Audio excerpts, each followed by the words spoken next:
Hello and welcome to the English Podcast Lab. I'm Mike, and I'm so glad you could join us for our deep dive today. Yeah. We're going to be talking about deep work. I'm excited. And to help us really unpack all of this, we have our expert Sarah with us today. Hi. Welcome to the show. Thanks for having me, Mike. I'm happy to be here. Awesome. So deep work, it's one of those buzzwords, we hear it everywhere these days. Yeah. But for our listeners out there who maybe haven't encountered it before, Yeah. can you give us like a quick breakdown of what exactly are we talking about when we say deep work? For sure. So deep work is the ability to focus without distraction on a cognitively demanding task. Okay. And, it's this idea of pushing your cognitive abilities to their limit. These efforts create new value, improve your skill, and are hard to replicate. Right. So it's not just like sitting at your desk answering emails. Yeah. It's really about focusing on those like meaty, challenging tasks. Yeah. And it's becoming increasingly rare and increasingly valuable in our economy. Okay. So it's becoming more valuable as it's becoming more rare. Exactly. Okay. I like it. All right. So let's unpack this a little bit more. What's the difference between deep work and I know Cal Newport calls it shallow work. Right. So what's shallow work? So shallow work is all of those things that don't require a lot of brain power. Uh-huh. So non-cognitively demanding logistical style tasks often performed while distracted. Think about things like answering emails, attending meetings, scrolling through social media, Wow. scheduling things in your calendar, all very important. Right. But they don't really push us. You don't have to be like super focused to do them. Right. Anyone can kind of do that stuff. And that's exactly it. Yeah. Anyone can do them. Right. And so they're not as valuable. Interesting. And it's funny because in a lot of workplaces, it feels like we're rewarded for busyness, even if that busyness isn't necessarily translating into, truly meaningful results. Yeah, and that's really the problem with, our current setup, especially with open offices, instant messaging, social media, all of these things really encourage that shallow work. Yeah, it's like a constant barrage of distractions, right? Right, you're always on, always connected, but are you actually productive? Right. Is there a connection between all that task switching, that we do all the time now? Yeah. And like our ability to actually be productive? There is. And, Cal Newport talks about this idea of attention residue. Attention residue. Okay. So each time that we switch tasks, even if it's just for a second to glance at our phone, Right. a little bit of our attention stays with that previous task. Oh, that makes sense. And it takes time and energy to refocus. Yeah. And that can really hurt our productivity. Yeah. And I know I've certainly experienced that myself. Yeah.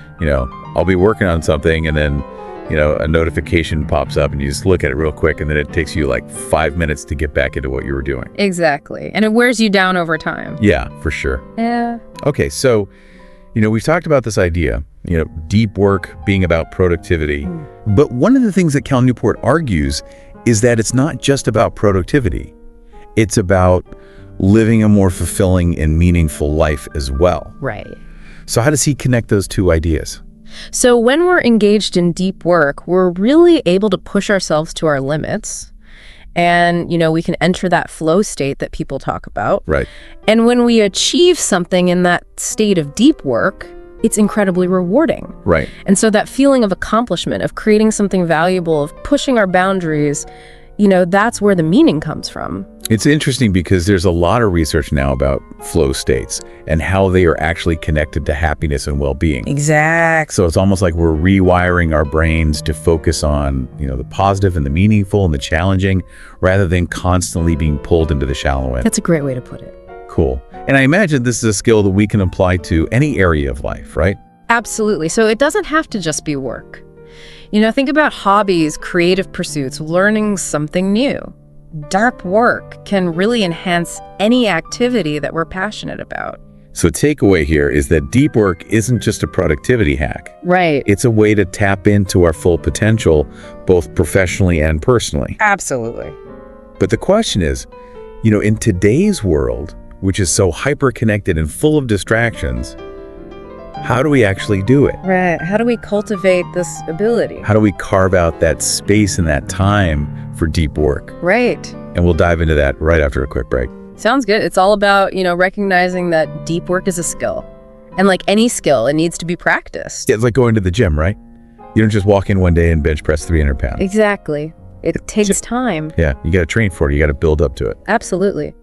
And there are several different strategies that we can use. Right. One of the most important things is scheduling dedicated time for deep work. Okay, so you mean like actually blocking off time in our calendars? Yes. Treat it like a meeting that you would never miss. Right. And it's not just about finding any random time slot. It's about figuring out when you personally are most focused and alert. Okay. For some people, it's first thing in the morning. Right. For other people, it might be late at night.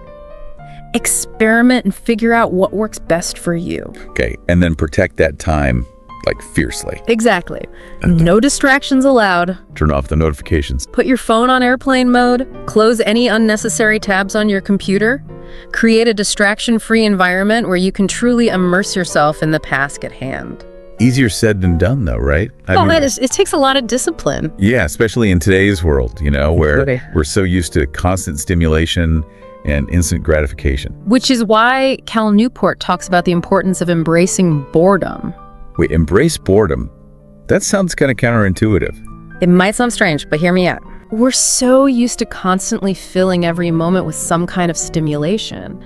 Whether it's checking our phones, scrolling through social media, watching videos, we've lost the ability to sit with our own thoughts without needing to instantly distract ourselves. And you're saying that's actually hurting our ability to focus. It is. It's like we're training our brains to be constantly distracted. So by embracing boredom, by allowing ourselves to experience those moments of quiet and stillness, we can actually strengthen our ability to concentrate. So it's not about becoming a hermit and like shunning all forms of technology and entertainment. Right. It's about finding a balance. Exactly. Being intentional about when we engage with those things and when we disconnect. Okay. And recognizing that boredom isn't inherently a bad thing. Right. It can be an opportunity for creativity, for reflection, for allowing our minds to wander and make new connections.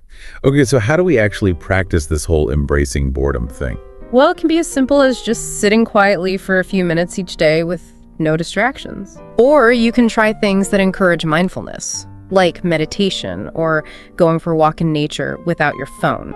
And I imagine it's a gradual process, right? Yeah, absolutely. Right. You're not going to go from constantly stimulated to embracing boredom overnight. Right. You need to start small and gradually increase the amount of time you spend disconnected. And it's not about deprivation. Right. It's about reclaiming our attention, being more present.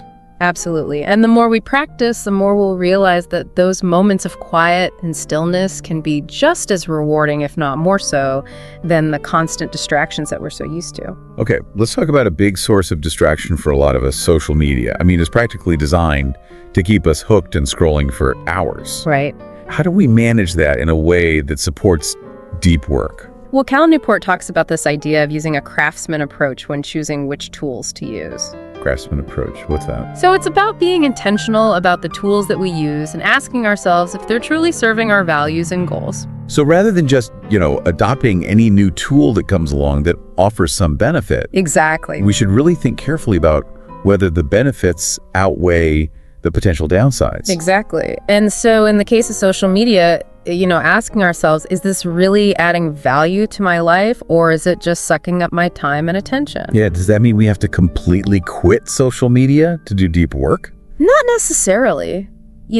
It could mean significantly reducing our usage or being more deliberate about how we use it. Okay. For example, instead of endlessly scrolling through our feeds, we could use social media to connect with people who share our interests or to learn something new. So it's about being more intentional, more mindful about how we use it. Exactly. And it might even mean experimenting with taking breaks from social media completely to see how that affects our well-being and our productivity. I like that. It's not about demonizing social media. Right. It's about figuring out how to use it in a way that serves us rather than the other way around.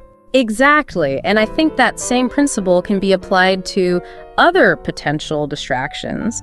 Email, news websites, online games, anything that pulls us away from our deep work goals. Okay, so that's all great advice for managing our relationship with technology. Right. But what about all the shallow work that just tends to fill up our days? Right. I mean, it seems like in a lot of workplaces, shallow work is just the default setting.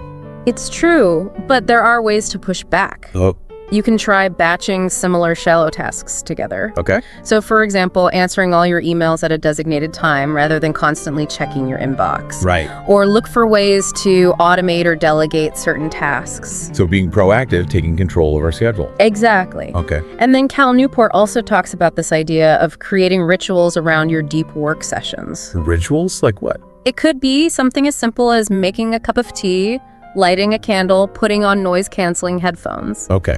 The point is to have a routine that signals to your brain that it's time to focus. It's like a mental trick. Exactly, a way to shift into deep work mode. And it can also help to have a dedicated workspace. So not just working from the couch or the kitchen table. Ideally, you want a space that you associate with deep work, a place where you can minimize distractions and really concentrate. And it's important to remember that this is a skill that takes time and effort to develop. Absolutely. So we need to be patient with ourselves. Yes, there are going to be setbacks. Oh, for sure. Don't get discouraged if you find yourself getting distracted at first. It's all part of the process. Just gently bring your attention back to the task at hand. And I think it's important to celebrate the small wins too. Absolutely. If you manage to focus for 30 minutes without getting distracted, acknowledge that progress and build on it. Positive reinforcement can go a long way. Yeah, for sure. So the takeaway here is that deep work is a journey, not a destination. I like that. It's about constantly trying to improve our ability to focus and create meaningful work. Absolutely. And I think the potential rewards are definitely worth the effort. So to wrap things up, what's the one thing that you hope our listener takes away from today's conversation? That's a great question. I think the one thing I would really want people to remember is that your attention is your most valuable resource. Protect it fiercely, cultivate it intentionally, and use it to create work and a life that truly matters. That is powerful. We have the power to choose what we focus on. We can let our attention get hijacked by, all the distractions out there. Or we can make that conscious decision to direct our attention to the things that really matter to us. Exactly. And, by making that choice, by prioritizing deep work, we unlock our full potential and we can create a more fulfilling and a more meaningful life. I love it. Well, Sarah, thank you so much for sharing your insights with us today. Absolutely. This has been a really eye-opening conversation. It's been a pleasure, Mike. And to all of our listeners out there, thank you so much for joining us for this deep dive into deep work. If you enjoyed this episode, don't forget to like, share, and subscribe to the English Podcast Live YouTube channel for more deep dives into insightful topics. Until next time, keep learning and keep creating